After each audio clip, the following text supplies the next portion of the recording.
Hello guys! Masidi ay Domino's pizza 짜잘게 그냥 구이나 담아디 잉아디 하래 좀 잘할까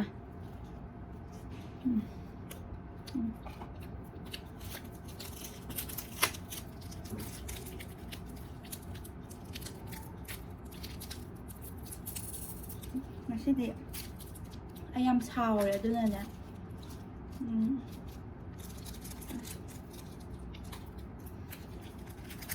anh là thì xào đấy cho nên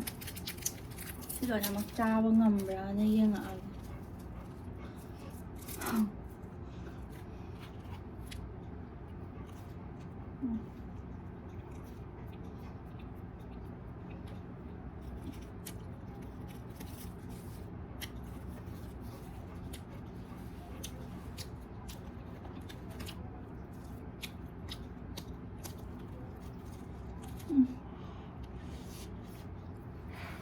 thôi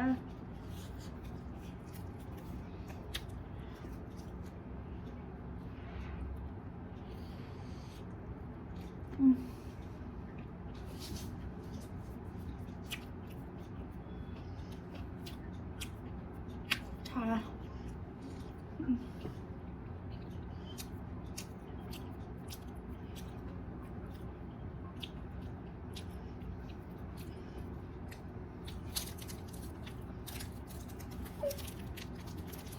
ui cặp bao ra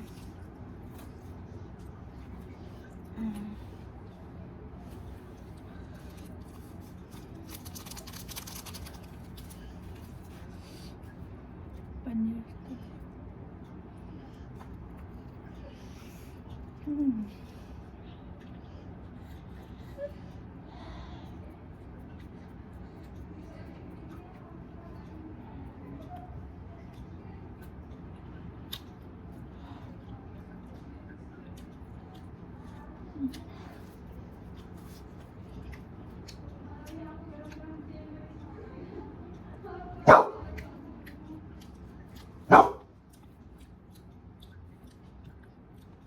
hai ạ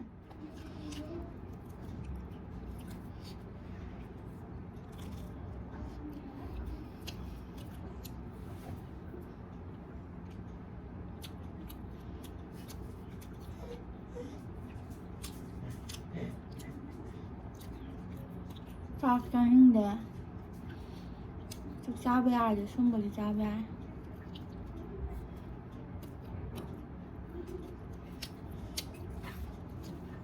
my favorite chicken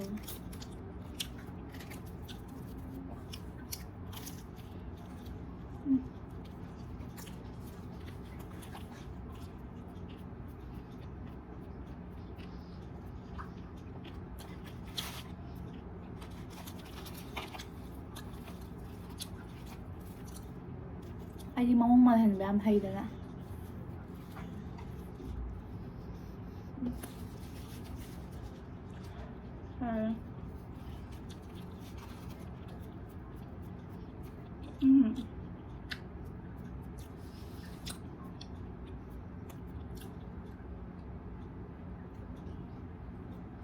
ai đang đi tặng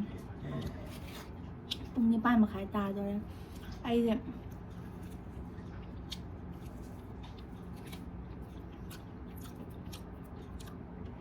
lạcไปที่กุ้ยเลยบอกว่าไปยาจะพุ่งได้เลยกูอยากอะไรเนาะเขาจะการนุ่งงานจุยเลยนะอันนี้คือไอ้อ้ามไปแล้วไม่ชิมทุ่มหน้าไปจ้ะอะไรค่อยปลูกเอาไว้ชนะอะไรแบบชิมทุ่มแล้วคอยไปแล้วห่างออกไปเดี๋ยวต้องเอามาทั้งวันทั้งเอาไว้ชนะอะไรไปแล้วอันนี้อิงเลยนี่นะ오븐 합전 말고 먹는 거야. 잘 작은데.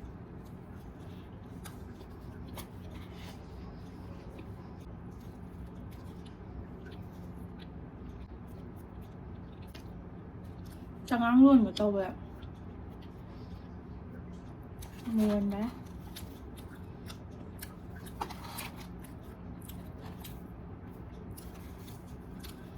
Ôi nói nó cháo. 음.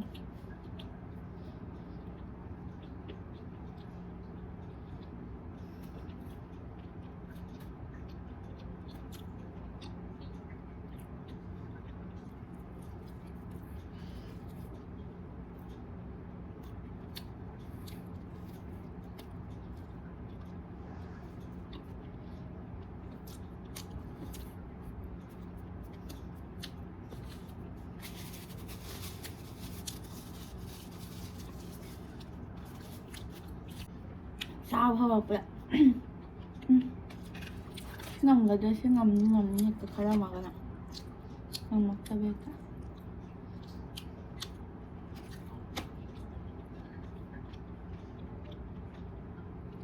thăm nà bà đó mịn là cái nào mà cũng là khá là cây luôn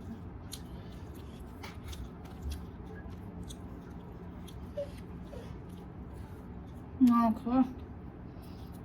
ôi rồi à thấy không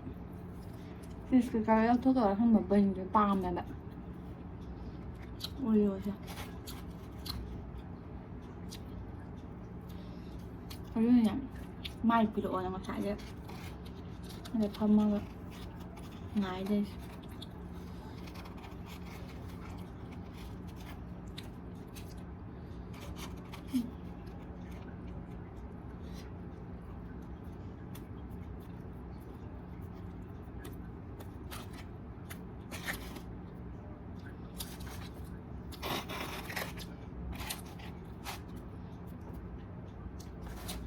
Pijamaก็ต้องขายจ้ากับมา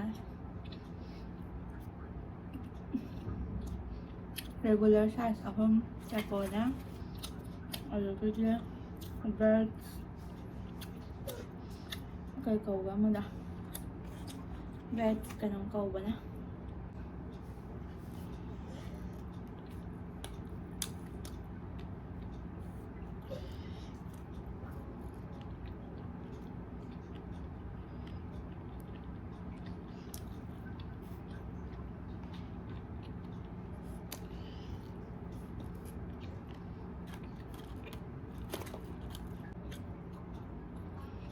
thắp và tha chai ra cái ngoài ta làm được ăn như nào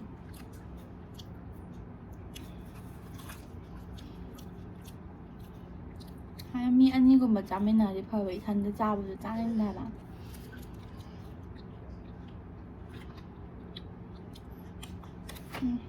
vui à bye bye trong video thiên là nằm đây chào